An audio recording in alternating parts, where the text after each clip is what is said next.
इस समय वेनेजुएला संकट का असल कारण तेल है।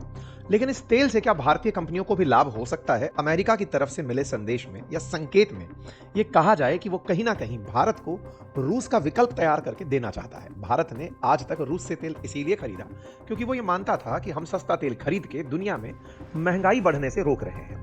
अगर हम लोग इंपोर्ट नहीं करेंगे तो फिर दुनिया में जिस भी देश से हम इंपोर्ट करेंगे तेल की कीमतें बढ़ जाएंगी। अमेरिका ने इसी के चलते अब एक ऑल्टरनेट टू रशिया तैयार कर दिया है कि भारत की जो रिलायंस है वो इस समय यूएस से परमिट प्राप्त करने के प्रयास में है कि वो वेनेजुएलन ऑयल को लेना चाहती है। तो कुल मिलाकर के रशिया ना सही वेनेजुएला सही, रिलायंस ने इस महीने साफ कहा कि वो 1% तेल रूस से इस महीने नहीं लेने वाली है। ऐसे में क्योंकि भारत की एक तरफ तो अमेरिका से ट्रेड डील अटकी पड़ी है और अमेरिका रूस को आइसोलेट करना चाहता है, भारत तेल खरीदने के लिए रूस, मिडिल ईस्ट और अफ्रीका जैसे देशों पर निर्भर है। अब हमें एक और विकल्प मिलेगा।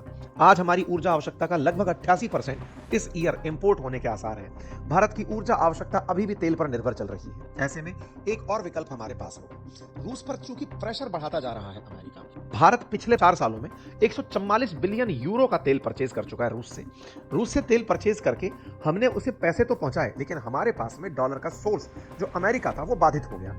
उसका बाधित होना हमें सोचने पर विमर्श कर गया। एक तरफ अमेरिका हमें और डॉलर से तरसाने के लिए 500% टैरिफ की धमकियां दे रहा है। अगर भारत अमेरिका के साथ ट्रेड डील चाहता है तो उसे रूस से वैसे भी इंपोर्ट रोकने पड़ेंगे। रिलायंस जब वेनेजुएला से तेल परचेज करेगी तो न केवल रिलायंस को फायदा होगा बल्कि भारत के लिए यूरोप का बाजार फिर से खुलेगा।